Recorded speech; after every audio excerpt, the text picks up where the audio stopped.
ಭಗತ್ ಸಿಂಗ್ ಕ್ರಾಂತಿಯ ಕಿಡಿಯಾಗುವ ಮೊದಲೇ ಅವರ ಚಿಕ್ಕಪ್ಪ ಪಂಜಾಬ್ನ ರೈತರನ್ನು ಬ್ರಿಟಿಷರ ವಿರುದ್ಧದ ಕ್ರಾಂತಿಕಾರಿಗಳನ್ನಾಗಿ ಮಾಡಿದ್ದರು.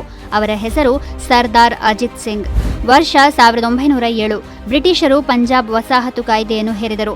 ಕಾಲುವೆ ನೀರಿನ ಶುಲ್ಕವನ್ನು ಹೆಚ್ಚಿಸಿದರು ಮತ್ತು ಭೂ ತೆರಿಗೆಗಳನ್ನು ಹೆಚ್ಚಿಸಿದರು. ಈ ಕಾನೂನುಗಳಿಂದಾಗಿ ಪಂಜಾಬಿ ರೈತರು ತಲೆಮಾರುಗಳಿಂದ ಹೊಂದಿದ್ದ ಹಕ್ಕುಗಳನ್ನು ಕಸಿದುಕೊಳ್ಳುವ ಬೆದರಿಕೆಯುಂಟಾಯಿತು. ಸರ್ದಾರ್ ಅಜಿತ್ ಸಿಂಗ್ ಈ ಅನ್ಯಾಯವನ್ನು ಒಪ್ಪಿಕೊಳ್ಳಲು ಸಿದ್ಧರಿರಲಿಲ್ಲ. ಅವರು ಲಾಲ್ಪುರ ಮತ್ತು ಕಾಲುವೆ ವಸಾಹತುಗಳಾದ್ಯಂತ ಪ್ರಯಾಣಿಸುತ್ತಾ ಸಾಮಾನ್ಯ ರೈತರಿಗೆ ಬ್ರಿಟಿಷರು ಅವರ ಭೂಮಿ ಮತ್ತು ಭವಿಷ್ಯದ ಬಗ್ಗೆ ನಿಧಾನವಾಗಿ ಹೇಗೆ ಹಿಡಿತ ಸಾಧಿಸುತ್ತಿದ್ದಾರೆಂದು ವಿವರಿಸಿದರು. ಲಾಲಾ ಲಜಪತ್ ರಾಯ್ ಜೊತೆಗೆ ಅವರು ಸಾವಿರಾರು ರೈತರನ್ನು ಒಟ್ಟುಗೂಡಿಸಿ ಪಂಜಾಬ್ ಪ್ರದೇಶದಾದ್ಯಂತ ಪ್ರತಿಭಟನೆಗಳನ್ನು ನಡೆಸಿದರು. ಚಳುವಳಿಯನ್ನು ಬಲಪಡಿಸಲು ಅಜಿತ್ ಸಿಂಗ್ ಭಾರತ್ ಮಾತಾ ಸೊಸೈಟಿಯನ್ನು ಸ್ಥಾಪಿಸಿದರು. ಇದು ಸಭೆಗಳು, ಕರಪತ್ರಗಳು ಮತ್ತು ಸ್ವಯಂ ಸೇವಕರ ಮೂಲಕ ರಾಷ್ಟ್ರೀಯತಾವಾದಿ ವಿಚಾರಗಳನ್ನು ಹರಡಿತು.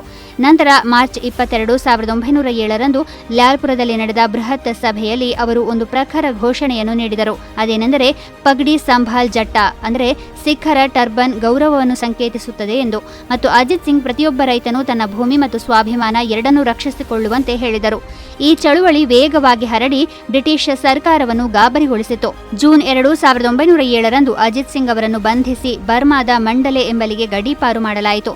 ಆದರೆ ಈ ಗಡೀಪಾರು ಅವರನ್ನು ತಡೆಯಲು ಸಾಧ್ಯವಾಗಲಿಲ್ಲ. ಬಿಡುಗಡೆಯಾದ ನಂತರ ಅವರು ಇರಾನ್, ಟರ್ಕಿ, ಯುರೋಪ್ ಮತ್ತು ಬ್ರೆಜಿಲ್ನಿಂದ ಸ್ವಾತಂತ್ರ್ಯ ಹೋರಾಟವನ್ನು ಮುಂದುವರೆಸುವುದರೊಂದಿಗೆ ಭಾರತೀಯ ಕ್ರಾಂತಿಕಾರಿಗಳು ಮತ್ತು ಬ್ರಿಟಿಷ್ ವಿರೋಧಿ ಗುಂಪುಗಳೊಂದಿಗೆ ಸಂಪರ್ಕವನ್ನು ಬೆಳೆಸಿಕೊಂಡರು. ಅವರು ವಿದೇಶದಲ್ಲಿ ವಾಸಿಸುತ್ತಿದ್ದಾಗಲೂ ಸಶಸ್ತ್ರ ಹೋರಾಟದ ಕನಸನ್ನು ಜೀವಂತವಾಗಿರಿಸಿಕೊಂಡು ಗದರ್ ಚಳುವಳಿಗೆ ಸಂಬಂಧಿಸಿದ ಕ್ರಾಂತಿಕಾರಿಗಳೊಂದಿಗೆ ನಿಕಟ ಸಂಬಂಧ ಹೊಂದಿದ್ದರು.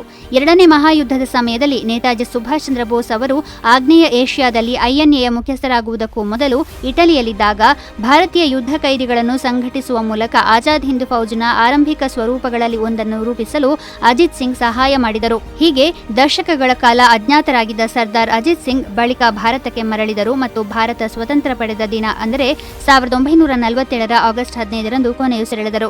ಭಾರತದ ಸ್ವಾತಂತ್ರ್ಯವು ಕೇವಲ ಭಾರತದ ನೆಲದ ಮೂಲಕ ಮಾತ್ರ ಗೆದ್ದುದಲ್ಲ ಎಂಬುದನ್ನು ಅವರ ಜೀವನ ಸಾಬೀತುಪಡಿಸಿತು. ಸ್ವತಂತ್ರ ಭಾರತದ ಕನಸನ್ನು ನನಸಾಗಿಸಲು ಪಣತೊಟ್ಟಿದ್ದ ಕ್ರಾಂತಿಕಾರಿಗಳು ವಿವಿಧ ಖಂಡಗಳಾದ್ಯಂತ ಅದಕ್ಕಾಗಿ ಹೋರಾಡಿದ್ದರು.